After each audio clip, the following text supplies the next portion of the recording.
finished yet.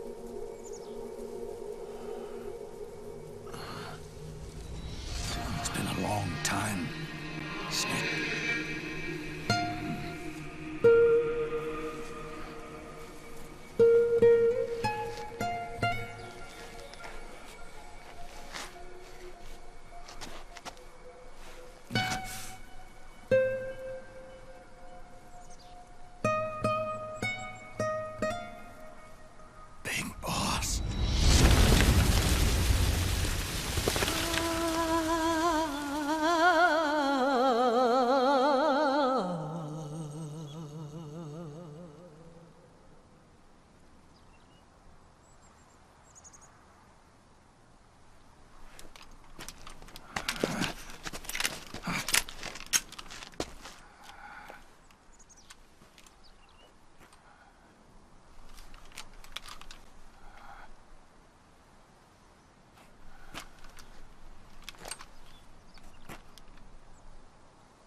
Let it go, my son. I'm not here to fight. Or should I call you brother? What? It's over. Time for you to put aside the gun and live.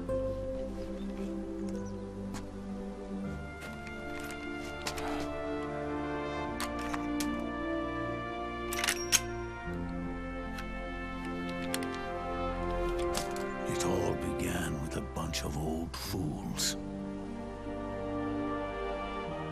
Now, they've all passed away. Their era of folly is over.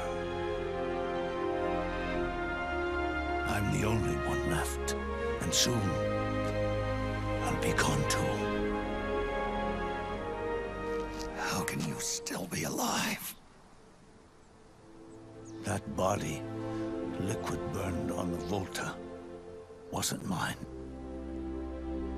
That was the body of a clone. Solidus.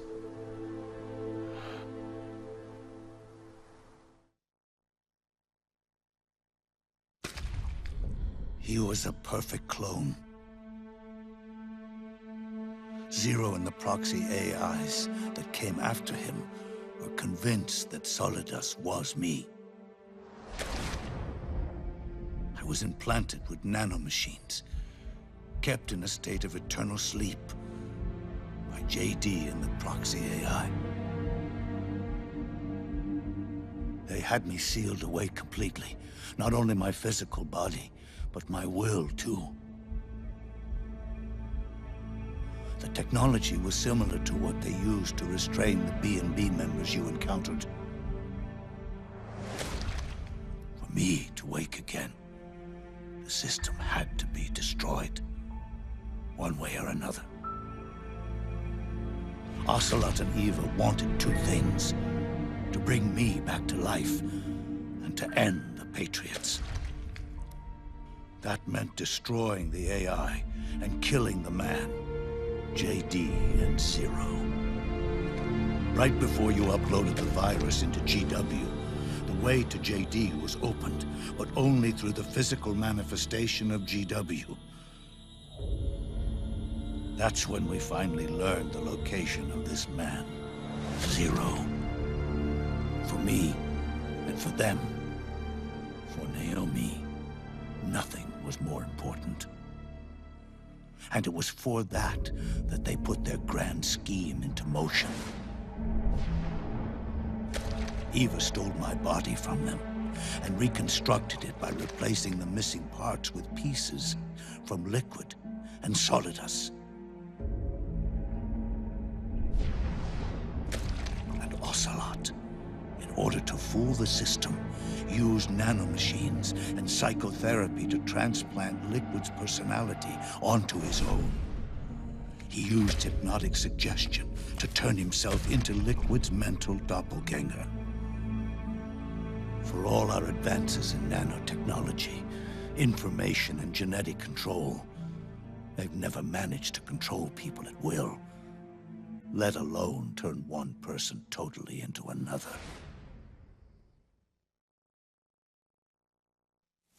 Under certain conditions, someone can be made to play a specific role. Act like someone else. Cats do love to play as snakes. It all started with him. Zero.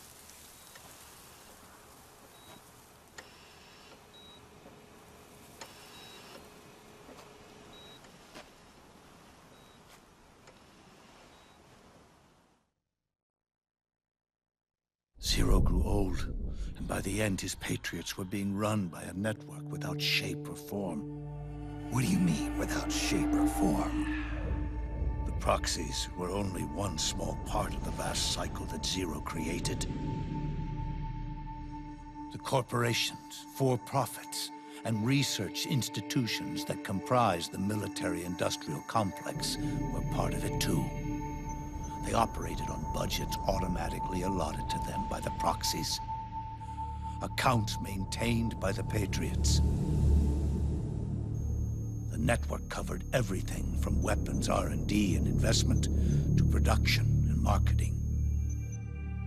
It encompassed the people, the companies, even the laws that protect them. Politics and economics became nothing more than iterations of the same oppressively uniform system. I don't think anyone realized that it was all a setup, a mere set of norms. The Patriots were those norms, a neural network reduced to its simplest form. That's what they really represented. Uniformity without individual will, without change. But then one day, those norms suddenly deviated from that pattern and underwent a mutation. It was like the birth of a new life form. The system found a new way to propagate itself. War. Norms the Patriots had crafted for their unified state quickly became dependent on a single business, the war economy. Meanwhile, the political cause of creating a cleaner, safer battlefield provided a convenient catalyst. By then, the system was no longer being steered by Zero's will, or anyone else's. It was then that the norms, manifested as AIs, the inheritors of Zero's will, began to reproduce and take on a life of their own. Zero's original intent was to carry on the boss's will and establish a unified world state, an inside world. But his successors failed to carry on his will. Eventually, JD became the very age itself, propagating its will as it pleased, and this age chose to act through economics instead of nation-states. Powered by the industrial and digital revolutions that came before it, this age gave birth to a twisted economic revolution, a battlefield revolution. It created a new world without substance. In this new world, there were no ideologies, no principles, no ideals, not even the thing she treasured most, loyalty. There was only the war economy. It was a colossal error in judgment, one Zero couldn't possibly have foreseen.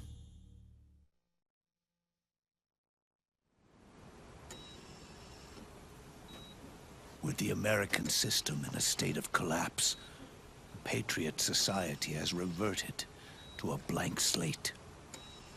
This man was the source of it all. And he doesn't even realize it. He's completely unaware of the fact that he led the world to the brink of ruin.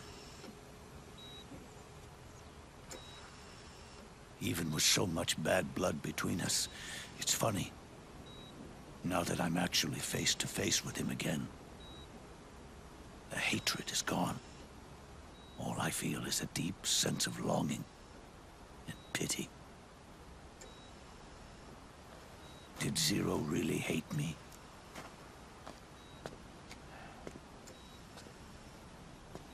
Or did he fear me?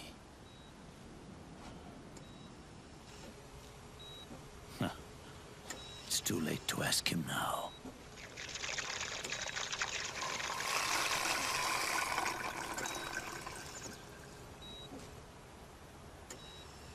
The original members, Paramedic, Sigint, Eva, Ocelot, they've all passed on. Only Zero is left.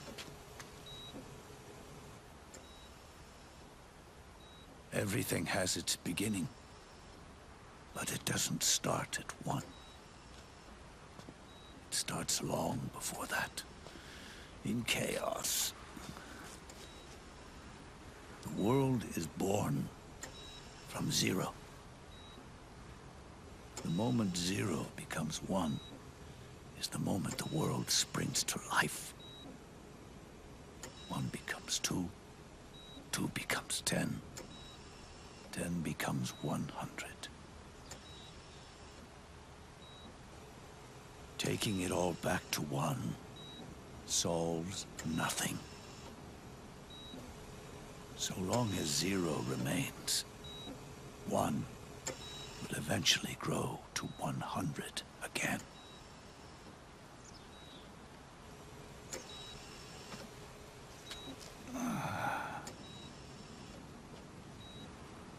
And so, our goal was to erase zero.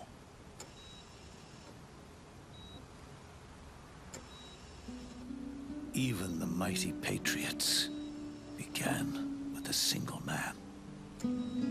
That one man's desires grew huge, bloated, absorbed technology, began to manipulate the economy. We realized too late that we had created a beast. We had helped turn zero into 100.